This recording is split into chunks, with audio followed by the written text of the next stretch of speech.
Everyone, तो कैसे हो आप लोग। आज हम स्टार्ट करने वाले हैं अपना एक नेक्स्ट चैप्टर रचना शरीर पेपर 2 का, जिसका नाम है कोष्ठ एवं अस्थि शरीर। इससे पहले वाले वीडियो हमने प्रमाण शरीर देख चुका है। अगर आपने वो वाली वीडियो नहीं देखी है तो पहले वो जाके देखे, देन जाके ये स्टार्ट कीजिए। अब हम बात कर रहे हैं कोष्ठ की। कोष्ठ का मतलब क्या होता है? कोई भी कैविटी या फिर कोई स्पेस, ठीक है। कोई भी कैविटी या कोई स्पेस, इसको हम हिंदी में बोले तो क्या बोल सकते हैं? रिक्त स्थान या खाली स्थान। इसको हम क्या बोल देते हैं? कोष्ठ बोल देते हैं। अगर मैं आपको मॉडर्न तरीके से इसको समझाने की कोशिश करूँ, जैसे आपकी बॉडी के अंदर थोरेसिक कैविटी है, ठीक है। जो चेस्ट वाला रीजन है वो थोरेसिक कैविटी, उसके अंदर कह रहे हो जो भी स्पेस प्रेजेंट होती है उसको हम क्या बोल देते हैं? Thoracic cavity. कुछ भी नहीं, चेस्ट वाले रीजन में जो भी स्पेस प्रेजेंट होती है उसको हम थोरेसिक कैविटी बोल देते हैं। जैसे एक आपकी एब्डोमिनल कैविटी हो गई, ठीक, ये तो कैविटी हो गई, तो उन्हीं कैविटी को हम क्या बोल देते हैं? कोष्ठ बोल रहे होते हैं, ठीक है। और इन कैविटी के अंदर क्या है? कुछ ऑर्गन्स होते हैं। जैसे थोरेसिक कैविटी के अंदर बात करूँ तो लीवर होगा, स्प्लीन होगा। और एब्डोमिनल कैविटी के अंदर बात करूँ तो कौन कौन से ऑर्गन होते हैं? लंग्स होंगे, हार्ट होंगे। लंग्स होगा, हार्ट होगा, ठीक है। ये मॉडर्न का पार्ट है, ये आपने अच्छे से समझ में रखा। और भी बहुत सारे होते हैं, बस मैंने एग्जाम्पल के लिए आपको बताया है। अब देखो, जो सब में ज़्यादा इंपॉर्टेंट है इसमें समझने का ये है कोष्ठ, कोष्ठांग और आश्रय। अब देखो, कोष्ठ को हम क्या बोल रहे हैं? कैविटी वाली वही खाली स्पेस, और उस खाली स्पेस में कह रहा है कोई ना कोई ऑर्गन प्रेजेंट होंगे। जैसे इस थोरेसिक कैविटी में कह रहा है कि लीवर, स्प्लीन प्रेजेंट थे, वे ऑर्गन थे, ठीक है। जैसे जिस कैविटी में जो ऑर्गन प्रेजेंट होंगे उनको हम बोलेंगे कोष्ठांग। कैविटी को कोष्ठ बोल रहे हैं और उसके अंदर जो ऑर्गन प्रेजेंट है उसको हम क्या बोलेंगे? कोष्ठांग बोलेंगे। और ऑर्गन के अंदर कह रहे हैं कोई ना कोई स्पेस प्रेजेंट होगी जिसको हम बोलेंगे आश्रय। जैसे मैं बात कर लेता हूँ, जैसे एब्डोमिनल कैविटी के अंदर एक ऑर्गन होता है, जैसे कि स्टोमच हो गई, ठीक है। जैसे क्या हो गई? स्टोमच हो गई। स्टोमच को हम इंग्लिश में क्या बोलते हैं? अमाशय बोल देते हैं, यानी अमाशय। तो अमाशय में कह रहा है कि अमाशय में देखो, हम बात कर रहे हैं, मान लो इसका एग्जांपल हम लेते हैं एब्डोमिनल कैविटी। तो एब्डोमिनल कैविटी में एक ऑर्गन है जिसको हमने बोल दिया स्टोमच, ठीक है। हिंदी में बोले तो अमाशय। अब इस अमाशय यानी जो इस तरह से ये आपका है अमाशय आपके पास, और इसमें जो ये खाली है अंदर के अंदर जो इसको स्पेस है, ये अंदर ये वाला जो स्पेस है इसको हम क्या बोल रहे थे? आश्रय। और इस जो अंदर स्पेस है इसके अंदर क्या रहेंगे? दोष, धातु। देखो ये क्या रहेंगे? दोष रहेंगे, कुछ धातु रहेंगे, कुछ मल रहेंगे, ठीक है। किसके अंदर रहेंगे? इस अमाशय के अंदर रहेंगे। और इसके अंदर रहकर दोष, धातु, मल अपनी क्रियाएं करेंगे। जैसे मैं बात करूँ इस अमाशय के अंदर, तो इस अमाशय के अंदर किसकी प्रधानता होती है? कौन सा दोष रहता है? पित्त दोष रहता है, जो कि अपना कार्य करता है खाना पचाने के, मतलब खाना पचाने में रोल होता है जिसका। तो आई होप आपको समझ में आया होगा। अब हम बात करते हैं कोष्ठ की। देखो, कोष्ठ सुश्रुत के अनुसार देखेंगे, हम चरक के अनुसार देखेंगे। सुश्रुत ने क्या बताया है? देखो, सुश्रुत ने इसे पर्याय बताया अंतरादि शरीर मध्य भागत इति, यानी कि जो मध्य शरीर का जो रिक्त स्थान है उसको हम क्या बोल देते हैं? कोष्ठ बोल देते हैं। मतलब सुश्रुत ने पर्याय बोल दिया, इसका एक डेफिनेशन से दिया है कि कोष्ठ क्या होता है। देखो, सुश्रुत ने क्या बताया? कोष्ठ को बताया है कि जो मध्य शरीर का रिक्त स्थान है, यानी कि जो आपका चेस्ट वाला रीजन है, मैन मिड वाला पोर्शन, थोरैक्स वाला रीजन है, थोरैक्स और एब्डोमिनल वाला रीजन है, उसको ही क्या बताया गया है? कोष्ठ बताया गया है। यानी मध्य शरीर का रिक्त स्थान, यानी जो आपका मध्य शरीर है, ठीक है, उसका जो खाली स्थान है, कौन कौन सा? थोरेसिक वाला और एब्डोमिनल वाला। ये दोनों किसके अंदर आ रहे हैं? कोष्ठ के अंदर। ये सुश्रुत ने बताया। इसको अभी आप मत देखो, जो ये 8 कोष्ठांग मैंने यहाँ पर लिख दिए, मुझे ये अगले पेज पे लिखने थे। इनको मैं अभी बताऊंगा इससे अगले, मतलब इस अगले पेज पे, ठीक है। बस इतना ध्यान रख लेना, कोष्ठ को सुश्रुत ने क्या बताया है? थोरैक्स और एब्डोमिनल, यानी कि मध्य शरीर का जो रिक्त स्थान है उसको कोष्ठ बताया है। किसने? According to Sushrut. अब आचार्य चरक का देखते हैं। आचार्य चरक ने क्या बताया कि जो आपकी एलिमेंट्री कैनाल है, थोरेसिक एब्डोमिनल कैविटी है और गैस्ट्रोइंटेस्टाइनल ट्रैक्ट है, इनको कोष्ठ बताया है। और इसको हिंदी में देखते हैं, महास्रोतस बोलते हैं एलिमेंट्री कैनाल को, और शरीर मध्य बोलते हैं थोरेसिक एब्डोमिनल वॉल को, और महानिम्न बोला गया गैस्ट्रोइंटेस्टाइनल कैविटी को। तो इनको बताया कोष्ठ, यानी जो एलिमेंट्री कैनाल है, जो माउथ से लेकर एनस तक उसकी पूरी एंडिंग होती है, वो पूरी भी कोष्ठ के अंदर रखी गई है। और थोरेसिक एब्डोमिनल कैविटी, यानी जो शरीर का मध्य पार्ट है, जो सुश्रुत बता रहे थे, वो भी कह रहा है कोष्ठ के अंदर रखा गया है। और महानिम्न जो GIT, यानी जो स्मॉल इंटेस्टाइन है, गैस्ट्रो, वो भी कह रहा है किसके अंदर रखा गया? कोष्ठ के अंदर, अकॉर्डिंग टू चरक। ये हो गया। तो इस पेज में कुछ भी नहीं है। इस पेज में हमने क्या देखा? पहला देखा कोष्ठ। कोष्ठ का मतलब क्या होता है? कैविटी या रिक्त स्थान, ठीक है। जैसे कि थोरेसिक कैविटी, उसके अंदर कुछ खाली स्पेस होगी, वो कोष्ठ है। एब्डोमिनल कैविटी, वो भी कोष्ठ है। और अभी हम देखेंगे इसका आस्य शरीर। आस्य शरीर का मतलब हम इस बार अगले चैप्टर, अगले पेज पे देखते हैं। अब हम देखते हैं कोष्ठ अंग के बारे में। देखो, कोष्ठांग, यही तो मैंने बताया था कि देखो, हर एक कैविटी में अगर कुछ ऑर्गन प्रेजेंट होंगे जिसको हम बोलेंगे कोष्ठांग, यानी कोष्ठ के अंदर रहने वाले अंग, यानी कि कैविटी के अंदर रहने वाले जो भी अंग है उनको हम बोलते हैं कोष्ठांग। मतलब कैविटी के अंदर कुछ ऑर्गन प्रेजेंट होंगे, उन्हीं को हम क्या बोल देते हैं? कोष्ठांग बोल देते हैं। अब कौन कौन सी कैविटी है? थोरेसिक कैविटी जिसको हम बोलते हैं ब्रच गुहा, और एब्डोमिनल कैविटी जिसको बोलते हैं उदर गुहा, और पेल्विक कैविटी को बोलते हैं श्रोणि गुहा। आयुर्वेद में नाम जरूरी है तो आपको याद भी होनी चाहिए, ठीक है। कुछ भी नहीं है। कोष्ठ क्या है? कैविटी होते हैं जिसमें कुछ ऑर्गन प्रेजेंट होते हैं, उसी को हम क्या बोल देते हैं? कोष्ठ बोलते हैं। अब कोष्ठ अंग की संख्या बताई गई है आचार्य चरक के अनुसार और आचार्य सुश्रुत के अनुसार, ठीक है। देखो आचार्य चरक ने कह रहा है कोष्ठ की 15 बताई है। कितनी बताई गई? 15 बताई गई है। कौन कौन सी? नाभि को हम अम्बलाइकस, हृदय को हर्ट बोलते हैं, कलोम जिसको पैनक्रियाज, यकृत लीवर, पिलिया स्प्लीन, वृक्क किडनी, बस्ती यूरिनरी ब्लैडर, पुरुषधार सिक्कम, अमाशय स्टोमच, पक्वाशय इंटेस्टाइन, उत्तर गुदा रेक्टम, अधर गुदा एनस, और क्षुदांत्र और स्थूलांत्र और बपावहान जिसको हम ओमेंटम बोल देते हैं, ठीक है। ये किसने बताई? ये बताई कह रहा है आचार्य चरक ने, ठीक। मतलब देखो कैविटी थी, कैविटी के अंदर कुछ ऑर्गन प्रेजेंट होते हैं, तो वही बताएगी आचार्य चरक ने। जो कैविटी होती है, जो आपकी कोष्ठ होती है, तो उनके अंदर कह रहा है कि 15 ऑर्गन प्रेजेंट होते हैं, ठीक। अम्बलाइका, हार्ट, पैनक्रियाज, लीवर, स्प्लीन। आपको आयुर्वेद में नाम जरूरी है, बिना आयुर्वेद नाम लिखे आपको नंबर नहीं मिलेंगे। आप इंग्लिश में लिखोगे तो आपको नंबर नहीं मिलेंगे, ठीक है। और इसमें एक पॉइंट है हमारे पास पकवास का। देखो ये यहाँ पर पकवास है। देखो मैंने यहाँ पर लिखा भी है स्पेशल पॉइंट में कि पकवास कह रहा है कंप्लीट इंटेस्टाइन भी बोल सकते हैं, यानी कि अगर पकवास बोल रहे हैं तो इस पकवास में कह रहा है कि स्मॉल इंटेस्टाइन और लार्ज इंटेस्टाइन दोनों आ जाते हैं। और इसी पकवास को कह रहे हैं हम कोलोन भी बोल देते हैं। मतलब कहीं ना कहीं हम कह रहे हैं पकवास का नाम कंप्लीट इंटेस्टाइन से लेते हैं, और कहीं कहीं पकवास का नाम कोलोन से लेते हैं, जिसमें कह रहा है कि ये लार्ज इंटेस्टाइन का पार्ट, इसमें sigmoid colon, rectum colon, descending colon, ascending colon, ये चारों पार्ट इसके आ जाते हैं। तो ये कुछ भी नहीं है। पकवास कह रहा है कि दो नाम है, जैसे आयुर्वेद में कह रहा है कि एक नाम दो जगह यूज हो सकते हैं। कहीं कहीं पकवास कह रहा है कि दोनों इंटेस्टाइन की बात की जाएगी, कहीं कहीं पकवास में लार्ज इंटेस्टाइन का जो पार्ट है कोलोन है उसकी बात की जाएगी। अब हम बात करते हैं आचार्य सुश्रुत ने। कह रहा है कि आचार्य सुश्रुत ने जो कोष्ठ की संख्या मानी वो कितनी मानी? 8 मानी, ठीक। कौन कौन से? अमाशय, हृदय, रुधिर स्थान, मूत्र स्थान, अग्नि स्थान, पकवाशय, फुफ्फुस और अंडक। देखो इन्होंने अलग क्या माना है? इनको रुधिर, लीवर को क्या माना है? रुधिर स्थान माना है। जबकि कह रहा है कि आचार्य चरक ने लीवर को क्या माना था? यकृत माना था, ठीक है। और अग्नि स्थान को क्या माना है? पैनक्रियाज माना है। जबकि इन्होंने क्या माना था? क्लोम माना था। आचार्य चरक ने क्लोम बोला है, और जबकि आचार्य सुश्रुत ने क्या बोला है? अग्नि स्थान बोला है पैनक्रियाज को, ठीक है।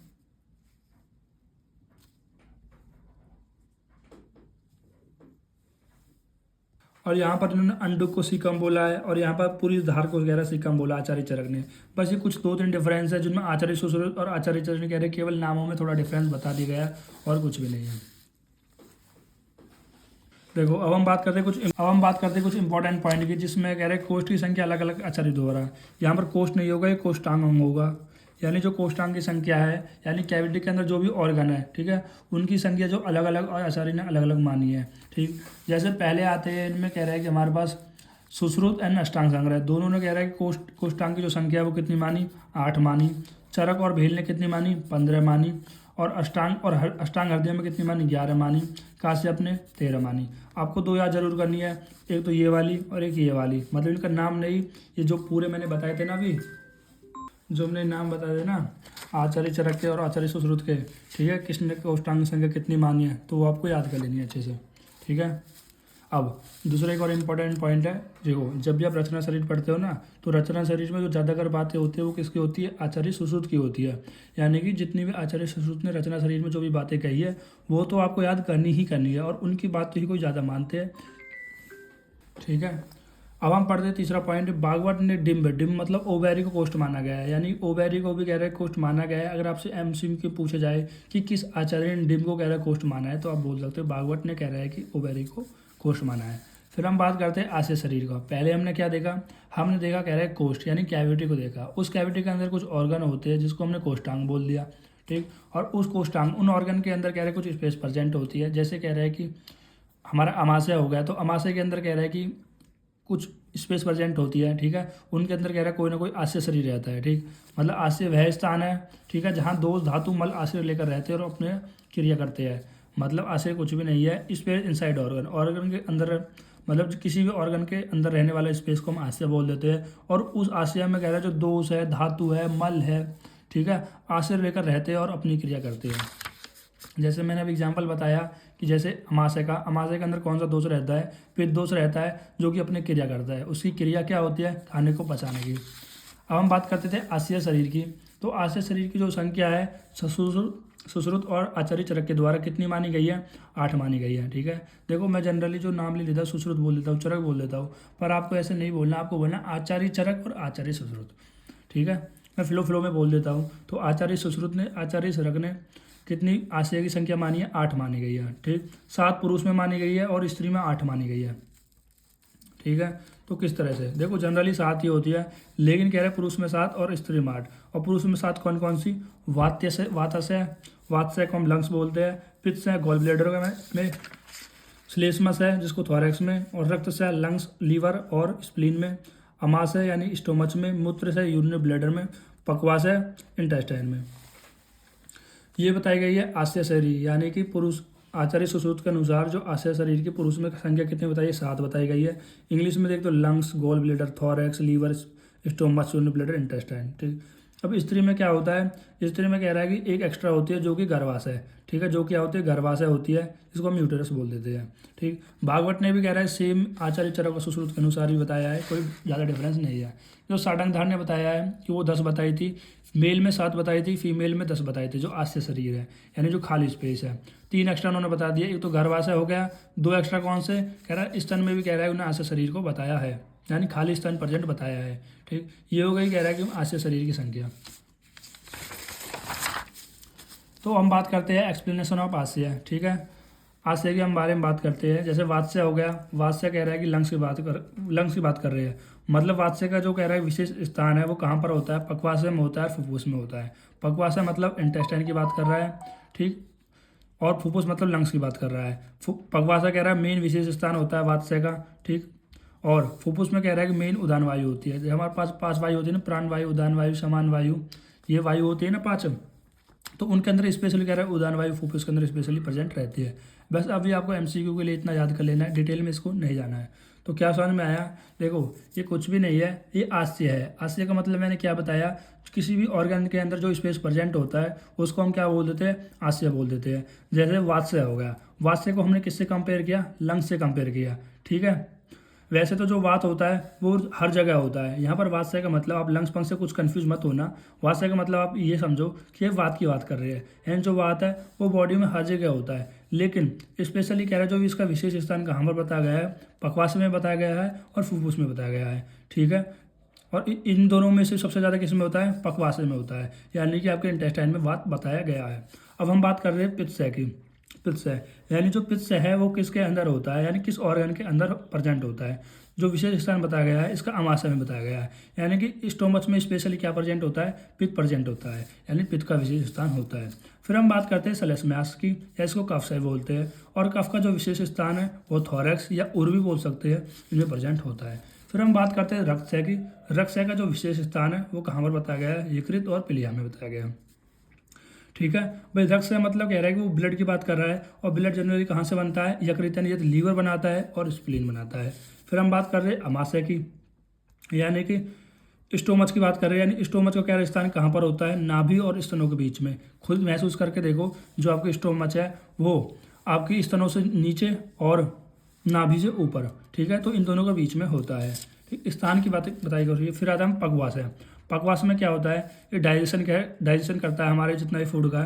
ठीक, और लार्जेस्ट पार्ट होता है हमारे गट का, इसमें लार्ज इंटेस्टाइन भी आती है और स्मॉल इंटेस्टाइन भी आती है। ठीक, फिर आता है मूत्राशय। मूत्राशय कह रहा है कि यूरिन को कलेक्ट करता है, और इसको हम बस्ती भी बोल देते हैं। ठीक, और 2 एक्स्ट्रा आते हैं गर्भाशय, जिसका स्थान कहाँ पर है? हमारी कुक्षी में, यूटेरस में, और इस तरह से ब्रेस्ट में यानी चेस्ट के पास था। ये इनके स्थान हो गए, ताकि आप इन्हें कोई क्वेश्चन आए तो आप आसानी से ले सकते हो। अगर मैं फिर से रिविजन कराने की कोशिश करूँ, आपको शायद फिर से और अच्छा समझ में आए। कोष्ठ है आश्चर्य शरीर। देखो कोष्ठ क्या होता है? कोई भी कह रहा है खाली स्पेस, या खाली स्पेस जो प्रेजेंट होता है उसको हम कोष्ठ बोल देते हैं। अब उन कोष्ठ के अंदर कोई ऑर्गन होता है, और उन ऑर्गन के अंदर कोई स्पेस प्रेजेंट होता है, जिसको हम आश्चर्य बोलते हैं। कुछ भी नहीं है, उस कैविटी है, कोष्ठ क्या है? कैविटी है, उस कैविटी के अंदर कुछ ऑर्गन होंगे, और उस ऑर्गन के अंदर कोई खाली स्पेस प्रेजेंट होंगी, जिसको हम आश्चर्य बोल देते हैं। ठीक, कैविटी जैसे कि थोरेसिक कैविटी होगी, एब्डोमिनल कैविटी हो गई। ठीक है, और इन कैविटी के अंदर कुछ ऑर्गन होंगे, और इन्हीं ऑर्गन को हम क्या बोलते हैं? कोष्ठ अंग बोल देते हैं। और इन कोष्ठ अंग के अंदर कह रहे हैं कि कुछ खाली स्पेस प्रेजेंट होंगे जिनको हम आस्ते बोल देते हैं। अब जैसे कि मैंने यहाँ पर लिखा है, जैसे कैविटी हो गई, एब्डोमिनल कैविटी मान लो एग्जांपल, ये एब्डोमिनल कैविटी हो गई। इस एब्डोमिनल कैविटी के अंदर मैंने बोल दिया स्टोमच प्रेजेंट है, कोई ऑर्गन है जो इसका नाम है स्टोमच, और इस स्टोमच के अंदर खैर खाली स्पेस प्रेजेंट होगा, इस स्टोमच के अंदर खाली स्पेस प्रेजेंट होगा, और इस खाली स्पेस के अंदर कह रहा है या तो दोष होगा, धातु होगा, मल होगा, कोई ना कोई इसके अंदर प्रेजेंट होगा। जैसे इस अमाशय के अंदर कह रहा है पित्त प्रेजेंट है, और पित्त का काम क्या होता है, अपनी क्रिया करेगा। पित्त का क्या काम होता है, खाने को पचाने का काम होता है। ठीक, फिर मैंने बात करी, कह रहा है कोष्ठ सुश्रुत के अनुसार क्या है, चरक के अनुसार क्या है। सुश्रुत ने तो बोल दिया कुछ नहीं है, जो थोरेसिक और एब्डोमिनल कैविटी है वही कोष्ठ है। ठीक है, यानी कि जो मध्य शरीर है वही कोष्ठ है। चरक ने क्या बोला, महास्रोतस, शरीर मध्य, महानिम्न, यानी इन्होंने थोरेसिक एब्डोमिनल कैविटी तो लिया ही, उसके साथ एलिमेंट्री कैनाल को भी बताया और जीआईटी को भी बताया। फिर आते कह रहा है कोष्ठांग। कोष्ठांग कुछ भी नहीं है, कोष्ठ के अंदर कह रहा है जो भी ऑर्गन प्रेजेंट होते हैं उनको कोष्ठांग बोल देते हैं। ठीक है, और फिर उनकी संख्या बता दी। आचार्य चरक ने उनकी संख्या 15 बताई, जो कि आपको याद करनी है। आचार्य सुश्रुत ने उनकी संख्या 8 बताई, ये भी और ये भी नाम देख लेना है। जैसे कलोम को आचार्य चरक ने पैनक्रियाज को कलोम बोला, और इन्होंने कह रहा है कि पैनक्रियाज को अग्नि स्थान बोला, और रुधिर स्थान और अंडू के 2-3 नाम इन्होंने अलग बताए, वो भी आपको देख लेने हैं। फिर आपको स्पेशली ये कुछ पॉइंट देख लेने हैं, जो कोष्ठांग की संख्या अलग अलग आचार्य के द्वारा क्या क्या बताई, एमसीक्यू के लिए इंपॉर्टेंट है। फिर आस्तीय शरीर को देख लेना है। सुश्रुत के अनुसार जो आस्तीय शरीर है वो 7 होते हैं। ठीक है, पुरुष में, और फीमेल में कितने होते हैं, 8 होते हैं। सुश्रुत ने, चरक ने, भागवत ने सेम बताई, लेकिन सारंगधर ने इनकी संख्या 10 बताई, और इन्होंने स्तन को भी मान लिया अलग से। फिर इनमें कह रहा है कि जो आपके पास ये 7 इन्होंने बताए थे ना हास्य शरीर की संख्या है, तो इनके बारे में थोड़ा थोड़ा एक्सप्लेनेशन कर दिया। जैसे वात किसके अंदर होता है, पकवास है फुफ्फुस के अंदर। पित्त अमाशय के अंदर प्रेजेंट होता है। श्लेष्मा थोरैक्स में प्रेजेंट होता है। रक्त कह रहा है यकृत और पिलिया में प्रेजेंट होता है। अमाशय कह रहा है कि नाभि और स्तनों के बीच में प्रेजेंट होता है। इस तरह से मैंने आपको सब बताया है, और ये चैप्टर खत्म होता है। आपको आई थिंक आपको अच्छे से समझ में आया होगा। Thank you guys.